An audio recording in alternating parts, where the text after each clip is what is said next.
తుషారభేన రజతాచల కాస పణీ శకుంద మందార సుధాపయోది సిత తామర సామర వాహిని శుభాకారత నుప్పు నిన్ను మదిగానగ ఎన్నగుగల్గు భారతి అని అన్నాడు. అంటే సర్వశుక్లా సరస్వతి, అంతా తెల్లగా ఉంటే ఆమె సరస్వతి.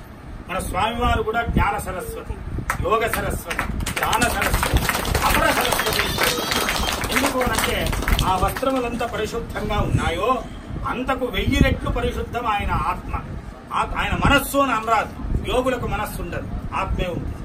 ఆ ఆత్మ అంత పరిశుద్ధమైనటువంటి ఆత్మ.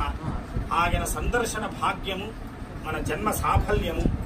అయితే ప్రతి ఒక్కరిది దేహమే. ఆ లోపల ఉన్నటువంటి యోగం ఉండే అది మహోత్కృష్టంగా ఉంటుంది. దానికి బాల్యం లేదు, యవ్వనం లేదు, వార్ధక్యం లేదు, ఏమి లేదు. అది ఆత్మస్వరూపం. కానీ ఆ ఆత్మ ఉద్ధారం పొందడానికి ఒక దేహాన్ని ధరిస్తుంది. అది ఒక దేహమని ధరించిన తర్వాత